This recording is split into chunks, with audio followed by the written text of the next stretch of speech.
नमस्कार दोस्तों, मैं भगत राम पटेल स्वागत करता हूं आपका अपने चैनल अजब श्री कोचिंग क्लासेस में। दोस्तों, आज के वीडियो में हम एमपीजीके की सीरीज में लेक्चर नंबर 8 पढ़ने वाले हैं। जैसा कि आपको मालूम है, हम इस चैनल पर संपूर्ण एमपीजीके मध्य प्रदेश का सामान्य ज्ञान करा रहे हैं, जो कि मध्य प्रदेश के किसी भी एग्जाम के लिए बहुत ही इम्पोर्टेंट है। तो इसके पहले 7 वीडियो अपलोड कर दिए हैं, आपको देखना है तो चैनल की प्लेलिस्ट में जाकर वहां से देख सकते हैं। आज के वीडियो में हम मध्य प्रदेश की नदियों के बारे में महत्वपूर्ण जानकारी प्राप्त करेंगे। यह मध्य प्रदेश की नदियों का पार्ट 1 होगा। इसमें हम मध्य प्रदेश की महत्वपूर्ण नदी नर्मदा और चंबल नदी के बारे में हम आज पढ़ेंगे, जो कि सबसे प्रमुख नदियां मध्य प्रदेश की यही नदियां हैं। इन दोनों नदियों के बारे में पढ़ने के बाद इनके लास्ट में हम टेस्ट भी लगाएंगे, तो वीडियो पूरा देखें और ध्यान से देखें, तो लास्ट में हम टेस्ट लगाएंगे, आपसे पूरे क्वेश्चन बनते जाएंगे। तो यदि आप नए हैं तो अभी तक अपने चैनल को सब्सक्राइब नहीं किया है तो सब्सक्राइब करके बेल आइकन दबा लें। चलिए स्टार्ट करते हैं। सबसे पहले मध्य प्रदेश में सर्वाधिक नदियों का उद्गम होता है, जिसके कारण हमारे मध्य प्रदेश को सभी को मालूम है क्या कहा जाता है, नदियों का मायका। मध्य प्रदेश को नदियों का मायका क्यों कहते हैं? क्योंकि यहाँ से सर्वाधिक नदियों का उद्गम होता है, इसलिए इस नदियों का मायका भी कहते हैं। अब हम देखते हैं कि जो हमारी मध्य प्रदेश की नदियाँ हैं, इन्हें क्या कहा जाता है। तो हमारे मध्य प्रदेश की नदियों को प्रायद्वीपीय नदियाँ हैं। जितनी भी हमारे मध्य प्रदेश की नदियां हैं, कौन सी नदियां हैं? प्रायद्वीपीय नदियां हैं। अब देखते हैं कि हमारा भारत का दक्षिणी भाग है, वह प्रायद्वीपीय भाग क्योंकि तीनों ओर से जल से घिरा होता है, वह कहलाता है प्रायद्वीप। तो हमारा मध्य प्रदेश भी, इस मध्य प्रदेश की नदियां भी क्या हो जाएंगी? प्रायद्वीपीय नदियां हो जाएंगी।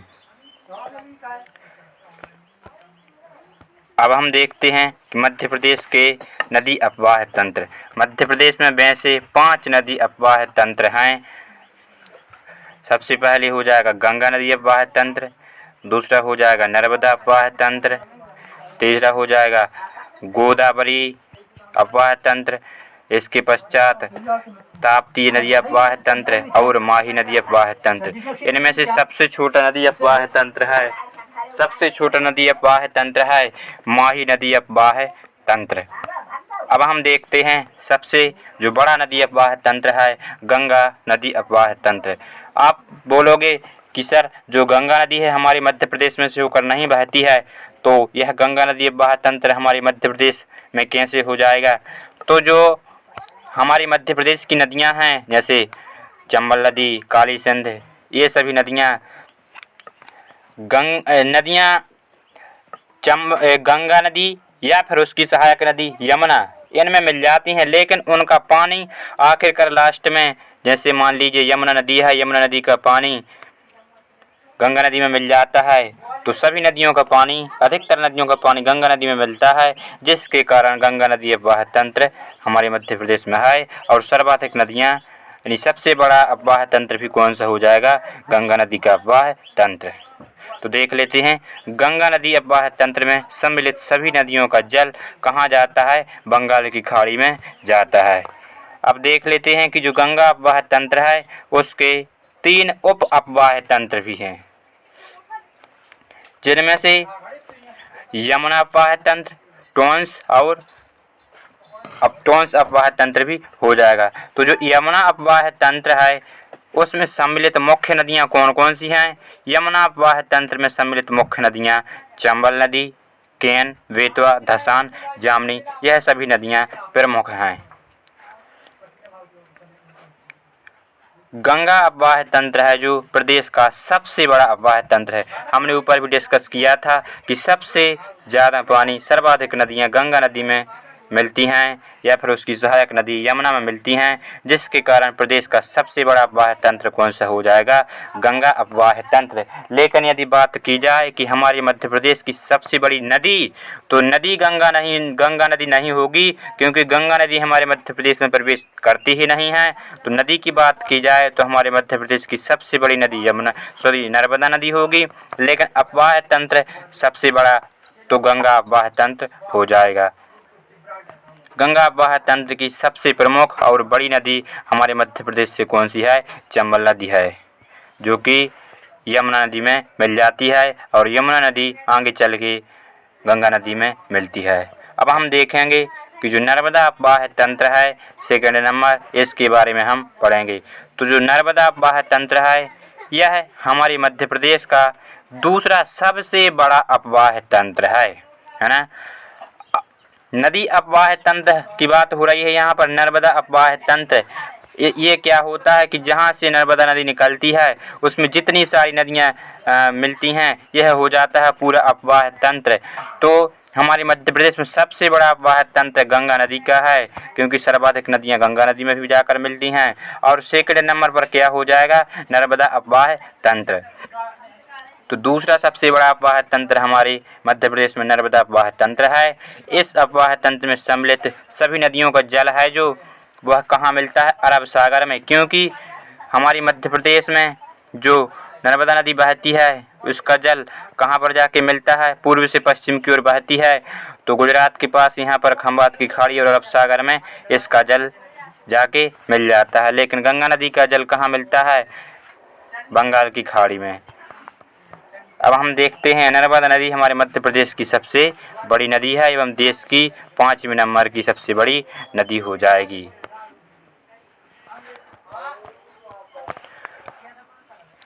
अब हम देखते हैं कि जो नर्मदा नदी है प्रायद्वीपीय भारत की तीसरी सबसे बड़ी नदी है, जबकि पश्चिम की ओर बहने वाली सबसे बड़ी नदी है। जो नर्मदा नदी है हमारे मध्य प्रदेश की नंबर 1 यानी सबसे बड़ी नदी है, भारत की 5वें नंबर की बड़ी है। यदि बात की जाए पूर्व से पश्चिम की ओर बहने वाली नदी, तो पूर्व से पश्चिम की ओर बहने वाली नदियों में सबसे बड़ी नदी हमारी नर्मदा नदी ही है। और प्रायद्वीपीय नदियों की बात की जाए, दक्षिण की ओर की वाली नदियाँ प्रायद्वीपीय नदियाँ, तो उनमें हमारी नर्मदा नदी का स्थान तीसरा है। इसका इम्पोर्टेंट पॉइंट बहुत ही इम्पोर्टेंट है कि जो नर्मदा अपवाह तंत्र है इसका संपूर्ण विश्लेषण किस प्रणाली पर आधारित है? एग्जाम में बहुत पूछा जाता है, तो वृक्षाभ प्रणाली पर आधारित है। प्रदेश का सबसे छोटा नदी अपवाह तंत्र कौन सा हो जाएगा? माही नदी का अपवाह तंत्र। ये देख लेते हैं हम। नर्मदा नदी यहाँ से निकलती है, इन सभी के बारे में हम नर्मदा नदी के बारे में थोड़ा पढ़ लेते हैं। पहले हम मैप के माध्यम से देख लेते हैं, फिर सभी हम पॉइंट यहाँ से पढ़ लेंगे तो सब कुछ समझ आता जाएगा। तो चलिए सबसे पहले हम यहाँ थोड़ा मैप के माध्यम से देख लेते हैं। जो नर्मदा नदी है यहाँ पर एक ज़िला है अनूपपुर ज़िला। कौन सा? अनूपपुर। यहाँ अनूपपुर ज़िले के यहाँ पर भी मैकाल श्रेणी भी है। तो अमरकंटक नामक स्थान से एक नदी निकलती है, वह कौन सी हो जाएगी? हमारे मध्य प्रदेश की जीवन रेखा कहलाने वाली नदी नर्मदा नदी हो जाएगी। तो नर्मदा नदी का उद्गम आपसे पूछा जा सकता है, कहाँ से होता है? अनूपपुर जिले के अमरकंटक नामक स्थान से होता है। और अमरकंटक से एक नदी और निकलती है यहीं से। कौन सी नदी? सोन नदी, जो कि पटना के पास दीनापुर नामक स्थान पर गंगा नदी में मिल जाती है। सोन जो नर्मदा नदी है इसके यहाँ पर अनूपपुर जिले में बहुत सारे यानी कि वो जलप्रपात बनाती है, दर्दी, मांधार, और आगे चल के जबलपुर में यहाँ पर बरगी परियोजना भी चल रही है। यहाँ पर भेड़ाघाट के पास धुआंधार जलप्रपात भी बनाती है। ओमकारेश्वर, महेश्वर, यह सभी परियोजना नर्मदा नदी पर चलाई जा रही हैं। तो अब हम इसको मैप के माध्यम से भी देखेंगे। हमारी मध्य प्रदेश की सबसे बड़ी नदी कौन सी नदी कहलाती है? नर्मदा नदी। नर्मदा नदी मध्य प्रदेश की सबसे बड़ी एवं भारत की 5वें नंबर की बड़ी नदी है और पूर्व से पश्चिम की ओर बहने वाली सबसे बड़ी नदी है। नर्मदा नदी के अन्य नाम भी हो जाते हैं, जैसे रेवा, सकरी, सकरी, नामोदास, सोमोदेवी, मैकलसुता, इन सभी नामों से भी जाना जाता है।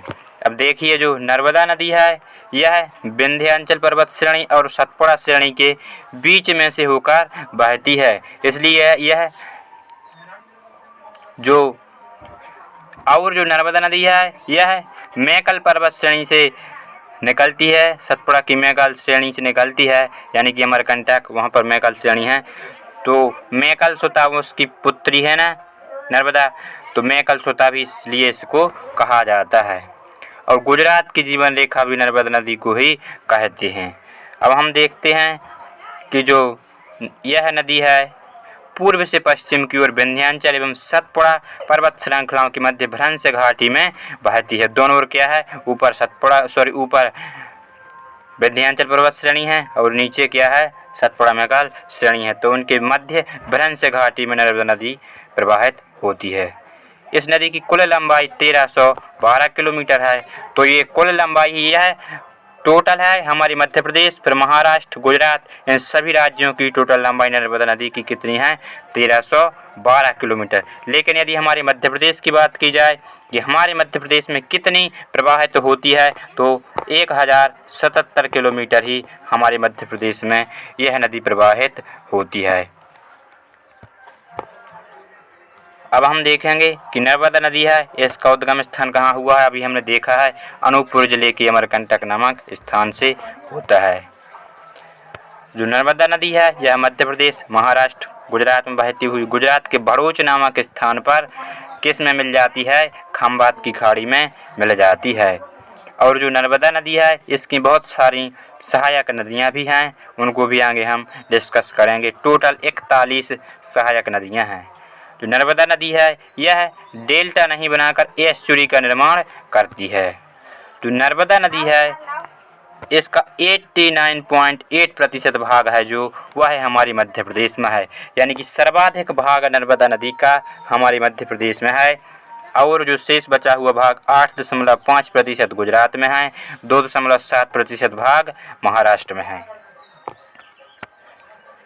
नर्मदा पुरुष के नाम से किन्हें जाना जाता है, तो अमृतलाल बेगड़ को नर्मदा पुरुष के नाम से जाना जाता है। बहुत ही इम्पोर्टेंट पॉइंट है, एग्जाम में बहुत बार पूछा जाता है। अब हम देख लेते हैं कि नर्मदा नदी है इसकी कुल कितनी सहायक नदियां हैं, तो 41 सहायक नदियां हैं, जिसमें दाएं तट से 19 नदियां आकर मिलती हैं और बाएं तट से 22 नदियां आकर मिलती हैं। सर्वाधिक बाएं तट से नदियां आकर मिलती हैं 22 नदियां। ओके, तो हम देखेंगे कि जो नर्मदा नदी है इस पर बने हुए जलप्रपात। तो जहां से नर्मदा नदी निकलती है अनूपपुर जिले के अमरकंटक से, तो अनूपपुर जिले में ही दो जलप्रपात बनाए जाते हैं। एक हो जाएगा कपिलधारा और दुग्धधारा। ये दो जलप्रपात नर्मदा नदी पर किस जिले में, अनूपपुर जिले में ही बनाए जाते हैं। और जो धुआंधार जलप्रपात है, धुआंधार जलप्रपात भेड़ाघाट नामक स्थान पर जबलपुर जिले में बनाया जाता है। सहस्त्रधारा महेश्वर खरगोन में बनाया जाता है। दर्दी, मानधाता, यह सभी जलप्रपात हमारी नर्मदा नदी पर बने हुए हैं। अब हम देख लेते हैं कि जो इस नदी पर बांध कौन कौन से बने हैं। तो इंदिरा सरोवर बांध यह खंडवा में बनाया गया है। सरदार सरोवर बांध यह गुजरात में बना है। सरदार सरोवर बांध कहाँ पर बना है, तो गुजरात के नवेगांव में बनाया गया है। इससे सब मध्य प्रदेश, महाराष्ट्र, गुजरात, राजस्थान चारों राज्य लाभान्वित हो रहे हैं। तो बहुत ही इम्पोर्टेंट होता है। बहुत बार एग्जाम में पूछा जाता है कि सरदार सरोवर बांध किस नदी पर बना है, तो हो जाएगा नर्मदा नदी। और सरदार सरोवर बांध किस राज्य में बना है, तो गुजरात के नवेगांव में बनाया गया है। और सरदार सरोवर बांध से चारों राज्य लाभान्वित हो रहे हैं। महेश्वर परियोजना महेश्वर में बनी है, यानी कि बरगी परियोजना जबलपुर में चलाई जा रही है। और ओमकारेश्वर परियोजना भी हमारी नर्मदा नदी पर चल रही है। अब हम देखते हैं कि जो नर्मदा नदी है इसके किनारे कौन कौन से प्रमुख शहर बसे हुए हैं। तो अमरकंटक, डिंडोरी, जबलपुर, नरसिंहपुर, होशंगाबाद, मंडला, ओमकारेश्वर, महेश्वर, बड़वानी, वड़वाह और हंडिया बहुत ही प्रसिद्ध हैं। हंडिया, वड़वाह, ओमकारेश्वर, अमरकंटक तो वहीं से निकलती ही है नदी। तो होशंगाबाद भी बहुत बार पूछा जा सकता है कि होशंगाबाद किस नदी के किनारे बसा है, तो क्या हो जाएगा आंसर, नर्मदा नदी। तो दोस्तों इस प्रकार से हमने यह सभी नर्मदा नदी के बारे में इम्पोर्टेंट जानकारी पढ़ी है। आशा करते हैं एक भी पॉइंट नहीं छूटा होगा। इनमें से एग्जाम में यदि नर्मदा नदी से कोई भी क्वेश्चन पूछा जाएगा तो मुझे लगता है कि इसके अलावा हट के क्वेश्चन नहीं पूछा जा सकता है। तो अब हम देखेंगे चंबल नदी के बारे में संपूर्ण जानकारी। वीडियो पूरा देखें क्योंकि लास्ट में हम टेस्ट भी लगाने वाले हैं। उसकी बात हमने वीडियो के स्टार्टिंग में भी की थी। तो यदि आप वीडियो पूरा ध्यान से देखेंगे तो लास्ट में टेस्ट भी बन जाएगा, क्योंकि मूल्यांकन करना बहुत ही आवश्यक होता है। जो चंबल नदी है यह हमारे मध्य प्रदेश की कहाँ से निकलती है, जानापा पहाड़ी से निकलती है। इंदौर के पास महू तहसील की जानापा पहाड़ी से निकलती है और यह हमारे मध्य प्रदेश और राजस्थान की उत्तरी सीमा भी बनाती है और फिर यहाँ पर यमुना नदी में मिल जाती है। इसकी लंबाई की बात की जाए टोटल लेंथ तो 965 वर्ग किलोमीटर जो हमारी चंबल नदी है इसकी लंबाई होती है। तब हम इसके बारे में इम्पोर्टेंट फैक्ट देख लेते हैं। चंबल नदी है यह दूसरी सबसे बड़ी नदी है। यह चरमावती भी किसे कहा जाता है, तो चंबल नदी को चरमावती कहा जाता है। एवं महाभारत में क्या कहते हैं, इसे पूर्णा भी कहते हैं। इसकी लंबाई कितनी है, 965 किलोमीटर है। अब हम देखते हैं कि जो चंबल नदी है इसका उद्गम हमने पहले बताया है इंदौर की महू तहसील के जानापा नामक पहाड़ी से चंबल नदी का उद्गम होता है।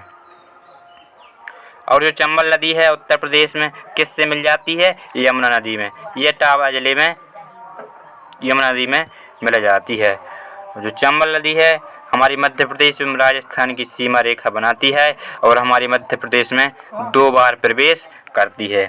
इसकी प्रमुख सहायक नदियां काली सिंध, क्षिप्रा, पार्वती। जो काली सिंध है इसका उद्गम देवास जिले के बागली गांव से होता है। क्षिप्रा नदी है इसे मालवा की गंगा कहती हैं। उज्जैन भी क्षिप्रा नदी के किनारे बसा है और पार्वती, ये सभी नदियां चंबल की सहायक नदियां हैं। अब देखते हैं कि जो चंबल नदी है इसके किनारे कौन कौन से प्रमुख शहर बसे हुए हैं, तो महू, रतलाम, शिवपुर, मुरैना, यह सभी चंबल नदी के किनारे बसे हुए शहर हैं। अब हम देखते हैं कि जो चंबल नदी है यह भिंड और मुरैना के क्षेत्रों में खड्डों एवं बिहारों का निर्माण करती है। जो चूलिया जलप्रपात है यह राजस्थान के कोटा जिले के पास जो भैंसोड़गढ़ है वहां पर किस नदी पर बना हुआ है, चंबल नदी पर बनाया गया है। चूलिया जलप्रपात चंबल नदी पर बना है। कहां पर, भैंसोड़गढ़ कोटा जिले में स्थित है। अब हम देखते हैं कि जो चंबल नदी है इस पर निर्मित प्रमुख बांध, तो जो गांधी सागर बांध है यह कहां पर, मंदसौर में बनाया गया है। राणा प्रताप सागर बांध चित्तौड़गढ़ राजस्थान में बनाया गया है। जवाहर सागर बांध कोटा राजस्थान में बनाया गया है। यह सभी बांध किस नदी पर बनाए गए हैं, तो चंबल नदी पर बनाए हैं। इनको याद करने के देखिए यहाँ पर ट्रक जैसे गांधी सागर है, गांधी जी सैर करने गए थे, गांधी जी सैर करने जाते थे, तो गांधी सागर बांध सैर मतलब मंदसौर हो जाएगा। कहाँ पर, चंबल नदी में। तो इस प्रकार से ये गांधी सागर बांध, राणा प्रताप सागर बांध, जवाहर सागर बांध, यह सभी बांध चंबल नदी पर बने हुए हैं। फ्रेंड्स अब हम देखेंगे इसके बहुत महत्वपूर्ण इम्पोर्टेंट क्वेश्चन टेस्ट है ना। तो आप इसमें बताना कि आपसे कितने राइट आंसर बने हैं। तो सबसे पहले देखते हैं नर्मदा नदी का उद्गम कहाँ से होता है। तो जो हमारी मध्य प्रदेश की जीवन रेखा, गुजरात की जीवन रेखा कहलाने वाली नदी है नर्मदा नदी, इसका उद्गम अमरकंटक नामक स्थान से होता है, अनूपपुर जिले में है।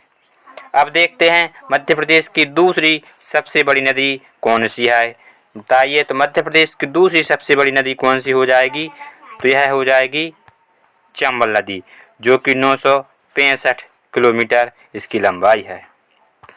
अब हम देखते हैं कि होशंगाबाद शहर है किस नदी के किनारे बसा है। तो होशंगाबाद शहर नर्मदा नदी के किनारे बसा है। नेक्स्ट, नर्मदा पुरुष के नाम से किसे जाना जाता है? तो अमृतलाल बेगड़ को नर्मदा पुरुष के नाम से जाना जाता है।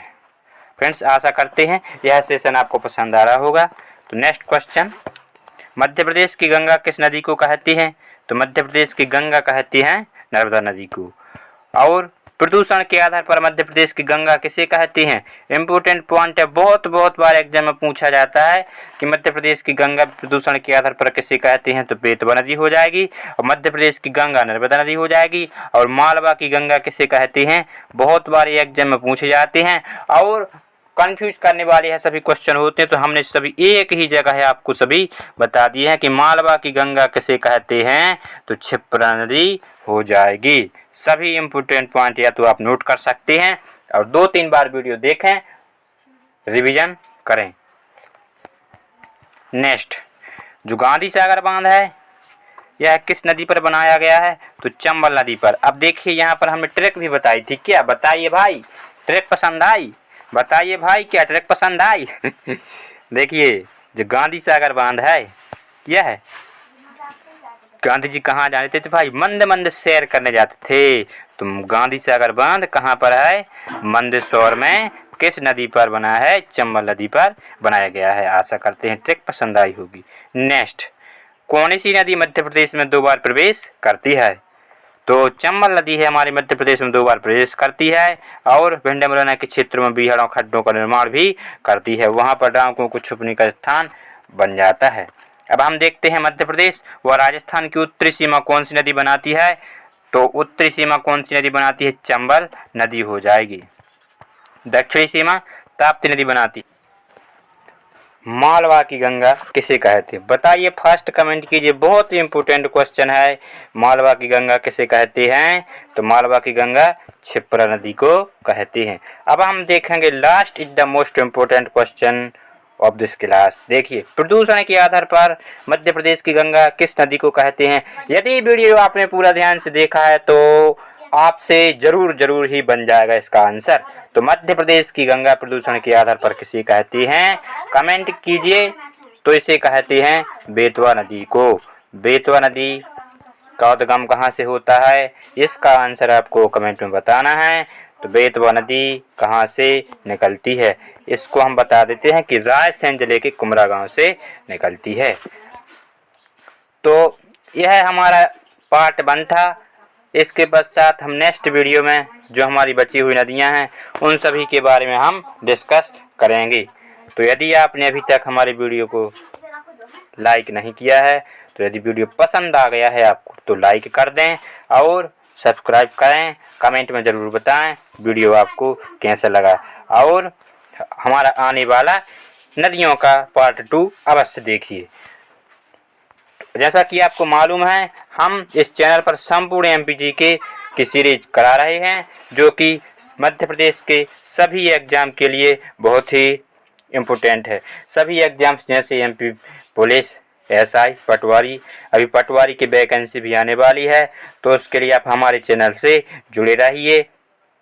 एमपीपीएससी प्री सभी एग्जाम में मध्य प्रदेश जीके, मध्य प्रदेश का सामान्य ज्ञान पूछा जाता है। तो अपने चैनल पर संपूर्ण एमपी जीके का कोर्स कराया जा रहा है, तो अपने चैनल के साथ बने रहिए। तो मिलते हैं नेक्स्ट वीडियो में। जय हिंद, जय भारत।